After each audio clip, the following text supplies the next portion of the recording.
Shalom. It's Reuben Abramov, the Haftorah man, speaking on behalf of the Hampton Synagogue. And I wanted to thank Rabbi Mark Schneier and Rabbi Avram Bronstein, also Nathaniel Herstig. We then have the maestro of the Hampton's choir, Yitzchak Chaimov, as well as the First Lady of the Hampton Synagogue, Carol Levin. And this week's Haftarah, this week's supplemental reading to the Torah portion, is the most popular Haftorah man ever. It's the Samsonite suitcase Haftorah. Amazing. So let's dive into the story. Why are we reading this Haftarah? Is because in the Torah portion, they spoke about the life of a Nazir, the commitment that a Nazir made. Not necessarily his whole life, but a period of time. And he agreed to not drink wine, to cut his hair, no more, and then not to come in contact with a dead body, a tameh. So, we picked a thematic theme, similarly thematic theme, in the Haftarah, and that is the life of Shimshon, Samson, the strong man, and the namesake of Samsonite suitcases, yes, to have this prophetic portion.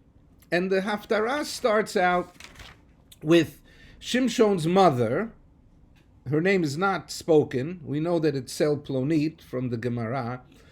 But Manoach was the husband, and he was more lax. She was out in the field praying to God, please, I want to have a child, I want to have a child.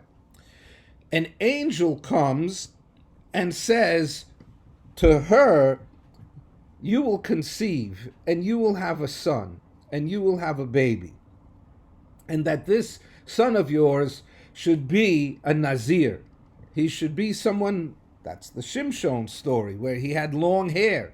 And that, of course, he didn't drink wine, although he did come in contact with dead bodies of the ones of the people that he killed from the Philistines. Then she goes back into the tent where her husband was and say, honey, I met this man who told me I'm going to be pregnant. And the husband is like, hey, wait a minute. And he says, I would like to meet with this angel.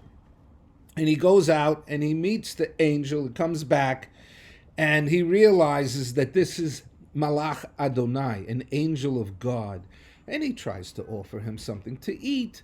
That doesn't work. However, they offer a sacrifice up to God, and the fire springs up, and the angel goes up in the plume. And that Manoach falls to the ground, looks at his wife sideways, and says, we're dead meat.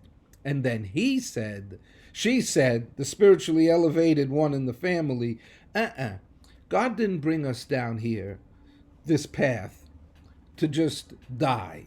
He's told us we're going to have a son, and they named the son Shimshon. And he was born, and we know all about his life because Delilah, and the famous story of Samson and Delilah. I wish I had time to explain that story to you, but what we do know from this Haftarah is that she was the spiritually connected one to God. She prayed, and her prayers were answered. And she had this great son, Shimshon, the mighty, powerful Shimshon. So I invite all of you, especially the women listening, to take an extra moment of focused time to pray for some outcome for something, and talk from your heart to God. He will listen to you. Please, God. I thank you all for listening. Shabbat Shalom. Enjoy the Haftarah. Goodbye, which is also short for God be with you.